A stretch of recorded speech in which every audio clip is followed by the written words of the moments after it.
안녕하세요. 2021학년도 1학기 생체신호 계측 기기 설계 및 실습 강의를 맡은 바이오메디컬 공학부 오수용입니다.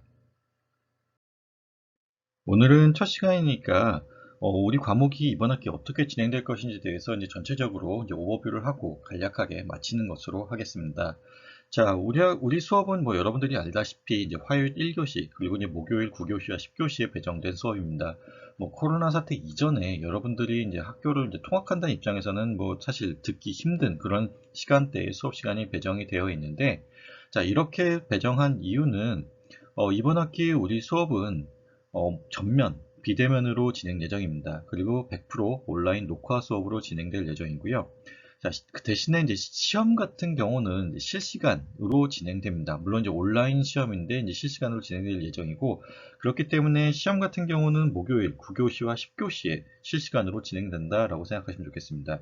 그래서 지금 미리 알려드리면 중간고사 같은 경우는 4월 22일, 그리고 기말고사 같은 경우는 6월 17일 목요일에 시행 예정입니다. 그래서 그러니까 이 두 날에 대해서는 실시간으로 시험을 볼 거니까 목요일 9교시와 10교시에 여러분들이 스케줄을 좀 비워 두시면 좋겠고요. 자, 우리 수업을 진행하는 데 있어서 하나의 원칙이 있습니다. 뭐냐 하면 수업과 관련된 질문은 모두 이 클래스에 있는 Q&A 게시판을 통해서 질문을 해야 하는 것이고요. 자, 그것 외에 개인적인 질문이 있다라고 하시면 그때는 자, 여기 있는 이 이메일을 통해서 저한테 연락을 주시면 제가 가급적 빠른 시간 안에 답장을 드리도록 하겠습니다. 가령 이렇게 출석과 관련된 어떤 질문 사항이 있다든지 하는 것이 있으면 이제 이메일을 통해서 질문을 해주시면 되고요. 수업 내용에 대해서 질문이 있다라고 하면 그때는 이클래스 게시판을 통해서 질문을 해주는 게 원칙입니다. 자, 그리고 이번 학기 우리 학교 전체적으로 수업 방식에 약간의 변화가 있습니다. 뭐냐 하면, 자, 지난 학기까지는 우리 학교가 16주 강의를 원칙으로 했었는데, 자, 이번 학기부터는 15주 강의가 원칙이고요. 기말고사 바로 전주, 그러니까 다시 말하면 여기 있는 15주차 수업이 보강 주간이 됩니다. 그래서 만약에 보강이 필요하면 15주차에 수업이 있는 거고요. 보강이 필요 없다라고 하면 15주차는 수업이 없고 기말고사를 준비하는 기간으로 생각하시면 좋겠습니다. 자, 그래서 지금 학교가 준 가이드라인을 보면, 자, 지금, 이번 1학기에 포함된, 공휴일 혹은 수업이 없는 날이, 자, 우리가 수업이 배정된 화요일과 목요일에는 4월 20일 화요일에 있는 개교기념일이 있습니다. 자, 그런데 이 개교기념일이 포함된 요 주간이, 중간고사 주간입니다. 중간고사 주간이고, 우리는 목요일 날 시험을 보기 때문에 사실 휴강 혹은 이렇게 수업이 없는 날이 없고요. 그래서 지금 4월 20일이 아닌 22일 날 중간고사를 치를 예정이고, 그러면 15주차에 수업이 없는 게 맞는데, 수업이, 원래 계획되어 있던 수업이 있는데 없으면 좀, 너무 허전하니까, 이번 학기 같은 경우는 15주차에 외부 교수님들을 특강을 하는 것으로 하겠습니다. 이 특강도 마찬가지로 온라인 녹화 수업으로 진행될 예정입니다. 자, 특강의 경우에는 출석에는 반영이 될 거고요. 대신에 시험 범위에는 들어가지 않는다라고 생각하시면 좋겠습니다. 이번 학기 16주차의 기간 동안 수업이 어떻게 될 것인지에 대한 강의 계획서를 여기 보여드립니다. 자, 16주의 기간 동안 이렇게 진행될 것인데, 제가 앞서 올려드렸던 강의 계획서와는 약간 차이가 납니다. 큰 틀에서는 크게 다르지 않은데요. 강의에 대한 순서라든지 내용이 약간 변화된 부분이 있습니다. 조금 더 여러분들이 이해하기 쉽도록 하려다 보니 약간의 변화가 있었고요. 자, 여기 적혀져 있는 요 16주차의 기간에 대한 요 강의 계획서가 최종본이라고 생각하고 여러분들이 강의를 들으시면 되겠습니다. 자, 1주차의 경우에는 오늘 하는 오버뷰 외에 다음 시간에 생체 계측 일반에 대한 얘기를 하겠습니다. 자, 우리 수업의 제목이 생체 계측 기기 설계 및 실습이죠. 자, 그래서 생체 계측이라는 게 과연 무엇인지에 대한 컨셉이 있으면 좋을 것 같습니다. 그래서 그것에 대한 간략한 그리고 기본적인 얘기를 다음 시간에 진행을 할 거고요. 자, 그리고 2주차에 보시면 생체 전기 현상, 그리고 전극과 관련된 내용을 다룰 예정입니다. 자, 생체 전기 현상이라고 하는 것은 우리가 바이오 포텐셜이라고 부르게 되는데, 우리 몸에서 나오는 대부분의 신호들은 전기 신호입니다. 자, 그리고 이 전기 신호를 우리가 수집을 하고 해석을 해야 되는데, 자, 전기 신호를 우리가 이제 수집을 하기 위해서 필요한 것이 이제 전극입니다. 자, 그래서 이제 생체 전기 현상에 대한 것을 우선 다루고요. 간략하게 다루고, 자, 그것에 이어서 자, 생체 전기 신호를 우리가 수집하기 위한 혹은 측정하기 위한 전극과 관련된 얘기를 2주차와 3주차에 거쳐서 이제 해보도록 하겠습니다. 자, 그리고 이제 이 전극을 통해서 얻어진 신호가 굉장히 작은, 뭐, 마이크로 단위의 그런 전기 신호입니다. 자, 이 전기 신호를 우리가 사용하기 좋은, 사용 가능한 정도로 증폭을 해줄 필요가 있습니다. 자, 그러니까 그것을 위해서 필요한 것이 이제 반도체, 다이오드, 그리고 이제 트랜지스터, 그리고 이제 궁극적으로는 이제 연산 증폭기가 될 텐데, 자, 지금 사실 여기 있는 이 내용들이 자, 전자과에서 강의하는 이제 전기 회로 그러니까 전자회로와 관련된 내용들이죠.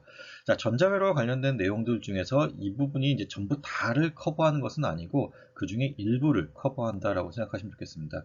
사실 전자회로 같은 경우에 이제 제대로 다루려고 하면 자, 거의 뭐 1년, 그러니까 두 학기에 걸쳐서 이제 다루어도 사실 내용이 부족할 만큼 이제 방대한 양이기 때문에 자, 그 중에서 우리가 필요한 부분들만 이제 선별해서 공부를 한다라고 생각하시면 좋겠고요. 자, 이거와 관련해서 좀 한 가지 이제 당부드릴 것이 있는데, 자, 지금 제가 이 수업을 진행하는 과정 중에서 이제 제가 이제 가정하는 것은 여러분들이 이제 바이오메디칼 공학부 이제 3학년이나 4학년이고, 혹은 자, 우리 수업이 지금 전자과 전공으로 인정이 되기 때문에 전자과의 본전공생 혹은 이제 이중 부전공생이라고 가정을 하고 이제 수업을 진행합니다. 자, 그래서 자, 전자회로와 관련된 내용을 다룰 예정인데, 자, 이것에 대한 가정은 여러분들이 지금 공대 공통교재로 이제 설정이 되어 있는 이 회로 해석을 배웠다라고 가정을 하고 진행하게 될 것입니다. 자, 뭐 이제 혹시나 이제 회로 해석 과목을 듣지 않은 학생들은, 자, 이 교재로 진행되는 수업을 듣지 않은 학생들은 저한테 좀 개인적으로 이메일을 좀 주셨으면 좋겠습니다. 자, 그래서 뭐 사실 이 수업을 듣지 않았다라고 해서 그러니까 지금 이 앞선 수업을 선수 과목을 듣지 않았다라고 해서 지금 우리 수업을 듣지 못한다라고 할 수는 없는데 그래도 약간 어려움이 있을 것 같습니다. 그래서 원하는 학생들이 있으면 이제 작년에 이제 우리 과에서 진행되어 왔던 회로 수업에 대한 강의 링크를 이제 보내드릴 수 있고요. 뭐 아니면 좀 상담을 통해서 이제 좀 다른 결정을 할 수도 있을 것 같습니다. 자, 그래서 보시면 자, 지금 이제 트랜지스터 같은 경우는 이제 두 종류, 혹은 뭐 이렇게 뭐 그러니까 크게 보면 이제 두 종류가 있는데, 자, 우리 수업에서는 이제 BJT만 다룰 것이고, 자, FET 같은 경우는 다루지 않겠습니다. 사실 BJT를 알면 이제 FET 같은 경우는 여러분들이 스스로 공부를 할 수 있다라고 가정을 해서 이제 BJT만 다룰 것이고요.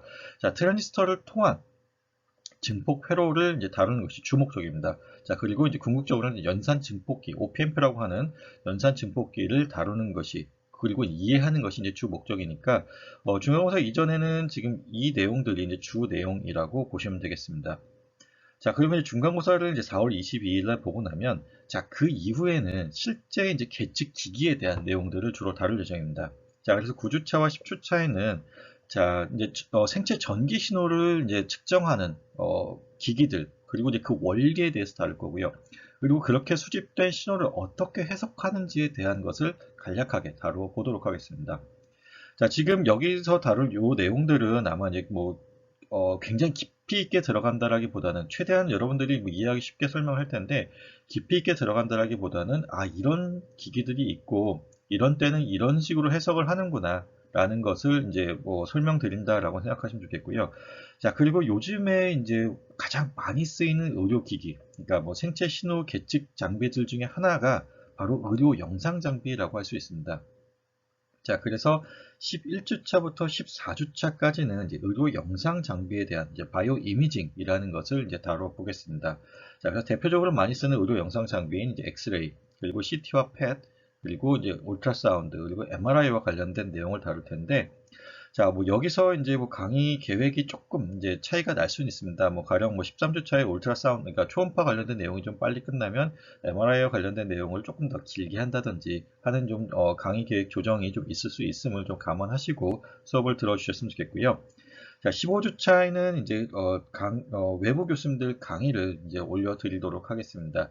요것에 대해서는 이제 구체적으로는 이 클래스를 통해서 이제 추후 공지를 드릴 예정이고, 뭐 앞서 설명드렸듯이 출석에는 반영이 되지만 이제 시험 범위에는 반영이 안 된다라고 생각하시면 좋겠습니다. 그렇지만 이제 재미있고 중요한 강의일 테니까 이 부분에 대해서도 뭐 좀 관심 있게 좀 들어주셨으면 좋겠고요. 16주차 6월 17일에 목요일에 기말고사를 보고 나면 우리 수업은 이제 종료를 하게 되겠습니다. 자, 그리고 이제 교재에 대해서 이제 질문을 준 학생들이 몇 명 있었는데, 자, 교재는 이제 주 교재는 이겁니다. 자, 의료 영상학 입문이라는 것이 이제 주 교재이고요. 자, 그것 외에 이제 부교재가 두 개 더 있습니다. 자, 지금 여기 있는 이제 4주차부터 7주차, 죄송합니다. 3주차부터 7주차에 진행되는 이 수업에 대해서는, 자, 여기 있는 이 한빛 출판사에서 나온 이 처음 만나는 전자회로를 이용해서 강의를 한다라고 생각하시면 좋겠고요. 자, 그리고 여기 있는 이 내용들에 대해서는 자, 이 교재를 이용해서 강의를 한다라고 생각하시면 좋겠습니다. 자, 교재와 관련된 얘기는 제가 이 클래스를 통해서 좀 더 자세하게 이제 공지를 올려드리도록 하겠습니다. 자, 오늘은 여기까지 이제 수업을 진행하고요. 다음 시간에 이제 여기 있는 이제 생체 계측 일반에 대해서 이어서 강의를 진행하도록 하겠습니다.